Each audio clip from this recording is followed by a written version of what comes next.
Bismillahirrahmanirrahim. Assalamualaikum warahmatullahi ta'ala wabarakatuh. Alhamdulillahirabbil alamin.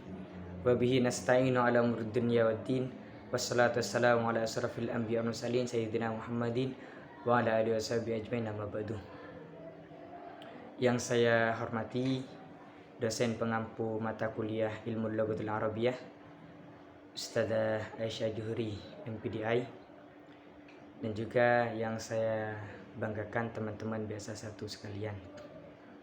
Pada kesempatan kali ini saya Muhammad Rohanul Jinani akan sedikit menyampaikan tentang pengertian sintaksis atau kata lainnya yakni ilmu nahwu. Sebelum kita masuk kepada topik pembahasan, di dalam bahasa Arab itu pengaturan antar kata atau antar kalimat dalam klausa atau wacana itu merupakan kajian di dalam ilmu nahwu. Bahkan hubungan itu tidak hanya menimbulkan makna gramatikal, tetapi juga menimbulkan pengaruh baris akhir masing-masing yang kemudian di dalam ilmu nahwu itu dikatakan dengan i'rab. Keanekaragaman struktur bahasa dan unsur-unsur kebahasan itu merupakan sesuatu yang sangat kompleks dan sulit dipahami. Namun hal itu merupakan kebutuhan ilmiah di bidang linguistik tersendiri, sehingga hasil yang dicapai itu sangat bermanfaat, terutama dalam penyusunan kata.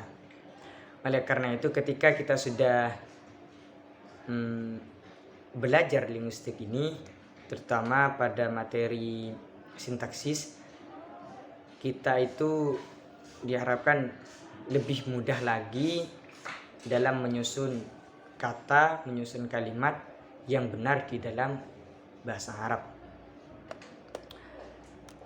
Yang akan saya sampaikan, yang akan saya bahas pada kali ini, yang pertama yakni tentang pengertian sintaksis, kedua tataran sintaksis secara umum, yang ketiga sintaksis dalam bahasa Arab, empat relasi sintakmatik dan paradigmatik, dan yang terakhir relasi sintakmatik dan paradigmatik dalam tataran sintaksis. Oke, langsung saja kita masuk pada pembahasan yang pertama, yakni tentang definisi sintaksis.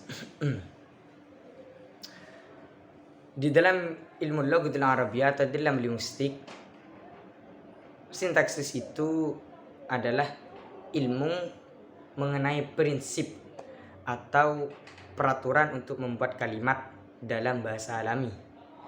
Gimana membuat kalimat yang benar, syarat-syaratnya itu seperti apa, itu masuk kepada sintaksis. Di dalam pengertian sintaksis ini banyak para ahli yang memaparkan masalah pengertiannya tersendiri. Dan di sini saya mengambil pengertian dari Ramlan.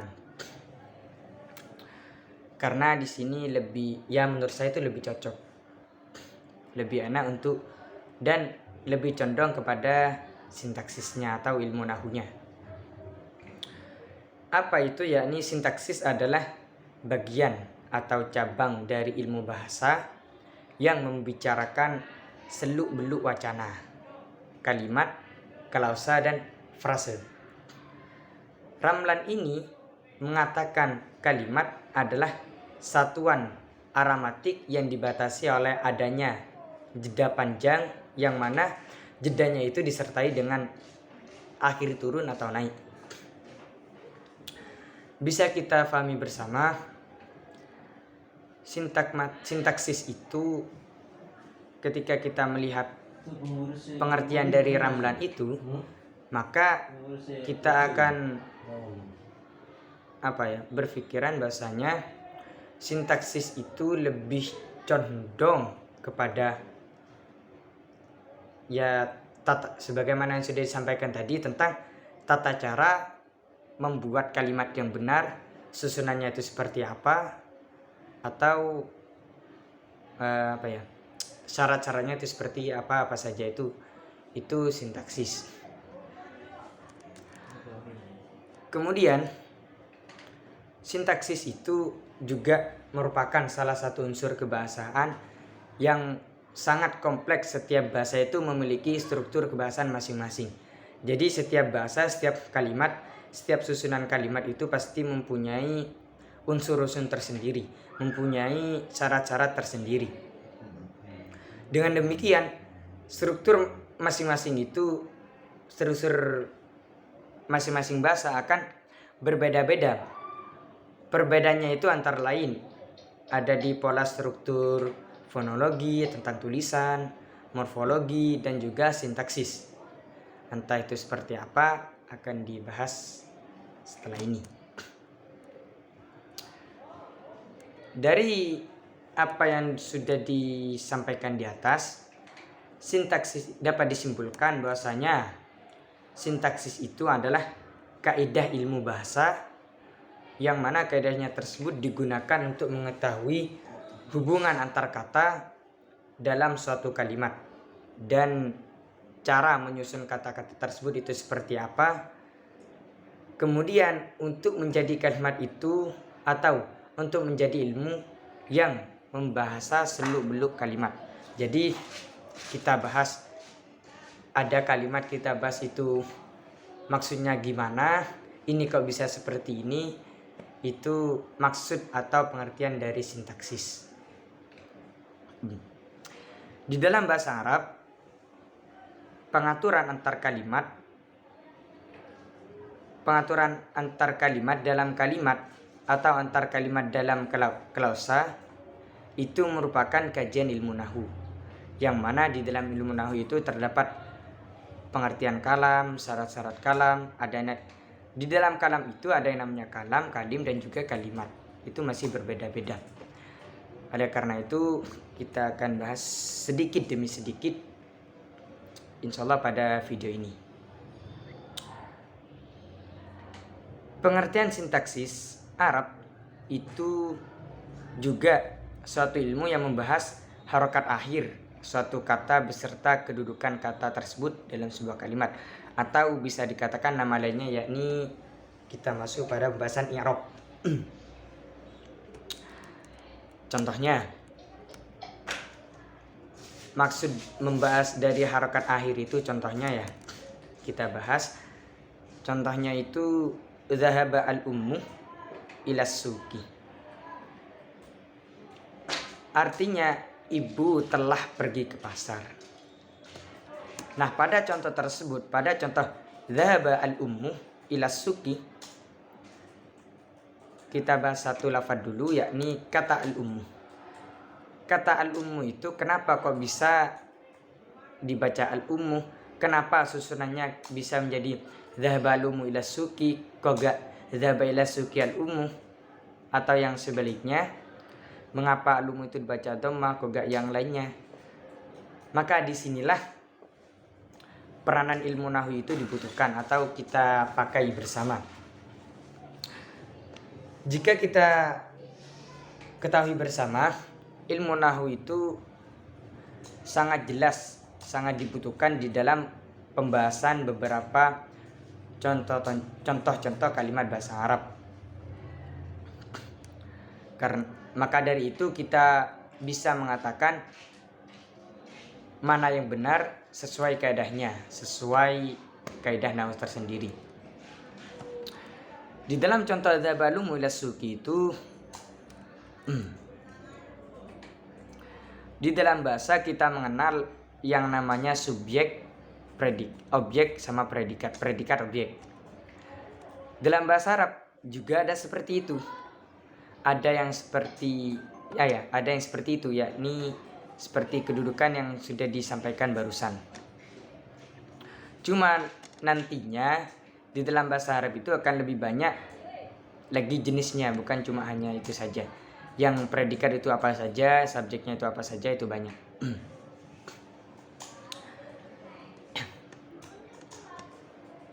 Berhubung kita membahas tentang sintaksis, ya ini bisa dikatakan itu adalah kalam, ya.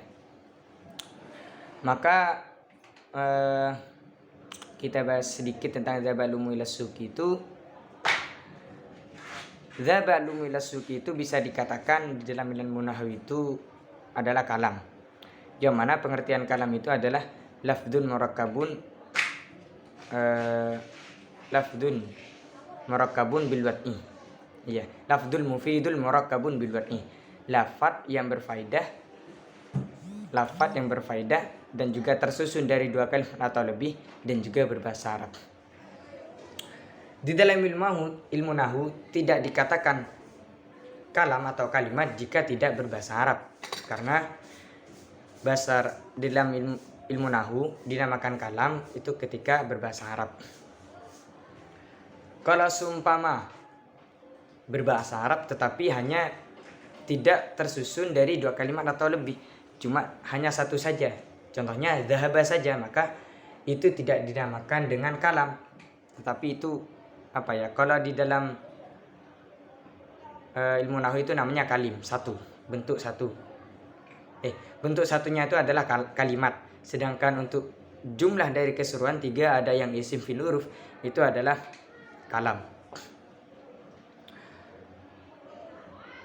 Di dalam lafaz dzaba al-ummu ila suqi, kata al-ummu itu berkedudukan sebagai subjek atau pelakunya. Pelaku itu di dalam ilmu nahwu itu adalah fa'il, orang yang melakukan. Sedangkan objeknya itu apa? Yakni ila suqi, pergi ke pasar. Tuh. Mungkin untuk penjelasan tentang materi definisi dari sintaksis itu saja yang bisa saya sampaikan. Lanjut pada pembahasan yang kedua, yakni tataran sintaksis secara umum. Dalam pembahasan sintaksis yang biasanya dibicarakan itu tataran sintaksis yang mencakup masalah fungsi, kategori, dan juga peranan sintaksis. Berbicara tentang tataran sintaksis berarti kita juga berbicara tentang jabatan-jabatan atau kedudukan-kedudukan kalimat itu tersendiri. Seperti halnya kita sering mendengar istilah-istilah subjek, predikat, objek, kata sifat, kata benda, kata keterangan, dan juga lain sebagainya. Yang mana dalam kaitan ini itu dibagi tataran sintaksis itu dibagi menjadi 3. Ada tentang fungsi-fungsi sintaksis, kategori sintaksis, dan juga peranan sintaksis. Yang pertama yakni tentang fungsi-fungsi sintaksis. Fungsi-fungsi sintaksis itu biasanya itu terdiri dari subjek, predikat, objek, dan juga keterangan. Yang mana di dalam bahasa Arab fungsi-fungsi sintaksis itu dikenal dengan istilah mubtada, khobar, fa'il, naibul fa'il, fi'il fa'il, naibul fa'il, maf'ul li ajli, maf'ul bi, dan lain sebagainya. Kemudian tentang kategori sintaksis. Kategori sintaksis sebagai tataran di bawah fungsi-fungsi sintaksis. Jadi kategori sintaksis itu berada di bawah fungsi-fungsi sintaksis. Yang mana kalau di fungsi-fungsi sintaksis itu ada penjelasan yang namanya mubtada, khobar, maf'ul bi, maf'ul li ajli, dan lain sebagainya.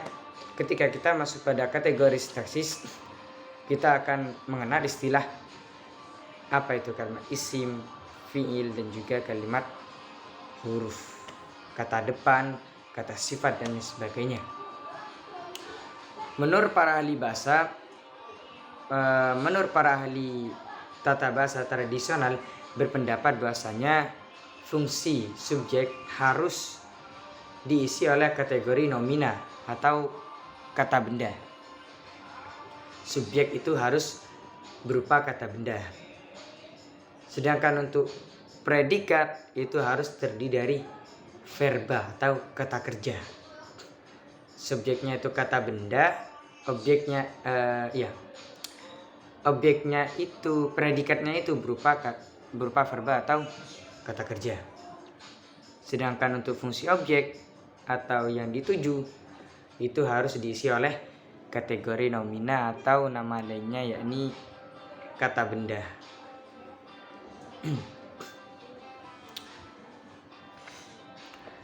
Lanjut, dalam bahasa Arab kita mengenal istilah isim, fiil, dan juga huruf, yang mana ketiganya itu merupakan termasuk dari pembagian kalimat yang dari awal tadi pengertian dari sintaksis itu ada pembagiannya, yakni ada yang isim, ada yang fiil, dan juga ada yang huruf.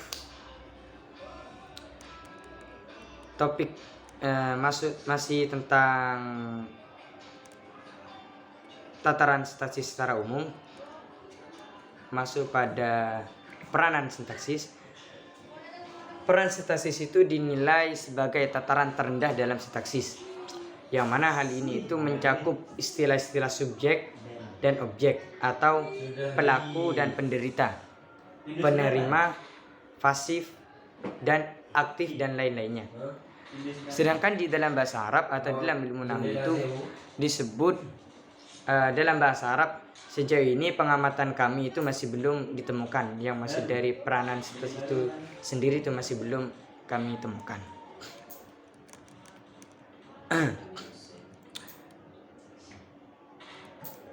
Kita masuk pada topik yang ketiga, yakni tentang sintaksis dalam bahasa Arab. Seperti yang telah disinggung sebelumnya, bahwa pengaturan antara kata dalam kalimat atau antar kalimat dalam klausa atau wacana itu merupakan termasuk pada kajian ilmu nahwu. Bahkan hubungan itu tidak hanya menimbulkan struktur makna gramatikal saja, tetapi juga mempengaruhi baris-baris akhir, harokat akhir masing-masing kata yang kemudian dikenal dengan i'rab. Fungsi-fungsi bahasa. Yang pertama ini fungsi-fungsi sintaksis dalam bahasa Arab. Sebagaimana disebutkan sebelumnya, bahwa fungsi sintaksis itu disebut juga dengan jabatan atau fungsi kata-kata dalam kalimat. Dalam bahasa Arab, jabatan atau fungsi kata itu diklasifikasikan sesuai dengan jenis i'rabnya. Kalau i'rabnya dibaca rofa dengan tandanya ini, maka itu termasuk pada yang subjek atau objek, itu tergantung pada fungsi-fungsinya tersendiri. Adapun fungsi-fungsi sintaksis dalam bahasa Arab itu sesuai dengan jenis-jenis i'rabnya terbagi menjadi 3. Ada kategori sintaksis bahasa Arab. Ada 3. Ada yang marfu'atil asma, mansubatil asma, dan juga makhfudatil asma. Ada yang dibaca rofa, ada yang dibaca nasab, dan ada juga yang dibaca jar. Ada yang berfungsi sebagai subjek, ada yang berfungsi sebagai objek, dan ada juga yang berfungsi sebagai predikat. Nah, untuk predikat sama keterangan ini itu biasanya jadi satu. Biasanya termasuk kepada mansubatil asma atau makhfudatil asma. Topik yang bisa dikatakan kita sudah masuk pada topik yang terakhir, yakni tentang relasi sintakmatik dan juga ada lagi pembahasan tentang hubungan tataran sintaksis bahasa Arab. Hubungan sintaksis dalam bahasa Arab itu melahirkan apa yang dikenal dengan jumlah. Jadi hubungan tataran sintaksis tersebut itu dikenal dengan jumlah. Sedangkan di dalam bahasa Arab atau dalam ilmu nahwu, jumlah itu terbagi menjadi 2. Ada yang jumlah ismiyah dan ada juga yang jumlah fi'liyah. Sementara itu juga ada yang disebut dengan semi jumlah, ada yang asli jumlah, ada juga yang disebut dengan semi jumlah atau syibhul jumlah. Secara sederhana, yang dimaksud dengan jumlah ismiyah adalah kalimat yang dimulai dengan kata isim atau susunan isim sama isim. atau bisa dikatakan susunan atau jumlah mubtada dan juga khobar. Sebaliknya, jumlah fi'liyah juga tersusun dari jumlah fi'liyah, yakni fi'il dan juga fa'ilnya, karena fi'il itu pasti membutuhkan fa'il atau naibul fa'il, seperti itu. Jadi dapat dipastikan bahwasanya hal pokok dalam sebuah kalimat bahasa Arab adalah mubtada dan juga fi'il, karena keduanya itu merupakan kalimat umdah atau kalimat pokok yang harus ada di dalam setiap contoh kalimat, seperti itu. Kalau seumpama ada mubtada, ya pasti ada khobarnya. Begitu juga kalau ada fi'il, pasti mempunyai fa'il atau naibul fa'il. Masuk materi yang keempat, yakni tentang relasi sintakmatik dan juga paradigmatik. Sebelumnya semoga apa yang sudah disampaikan saya barusan semoga bisa difahami bersama. Kalau seumpama ada yang belum paham bisa dijapri nomor yang sudah ada di deskripsi, atau bisa langsung komentar di video.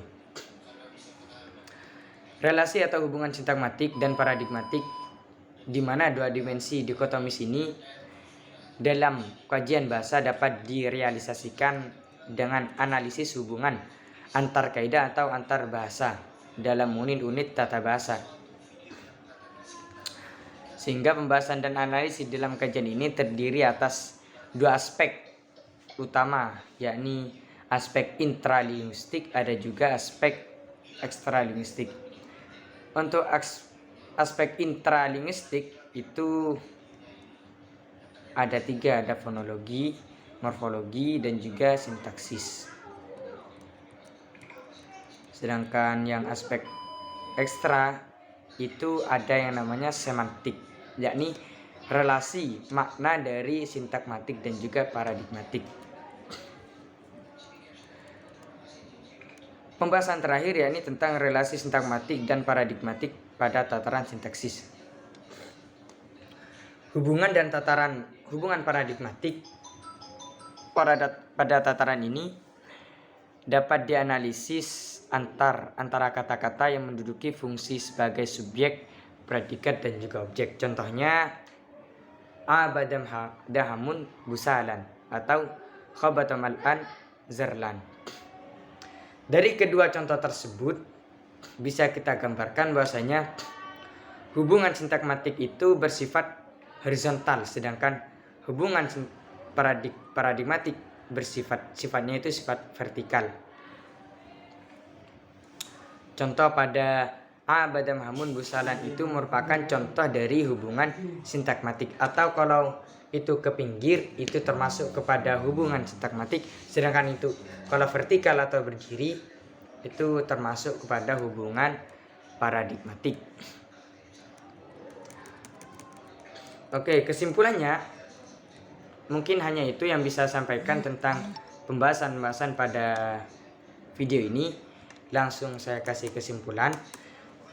Kesimpulannya, di dalam bahasa Arab itu pengaturan antar kalimat dalam kalimat atau antar kalimat dan klausa atau wacana itu merupakan termasuk pada kajian ilmu nahwu, yang mana di dalam ilmu nahwu itu terdapat pembahasan yang namanya kalam. Itu terdapat di awal tersendiri, yakni tentang kalam. Apa itu kalam, cara-cara itu kalam seperti apa, pembagiannya itu seperti apa, dan lain sebagainya. Di dalam materi ilmu logatul arabi atau linguistik Arabi itu termasuk pada pembahasan linguistik Arabi. Pengertian sintaksis Arab juga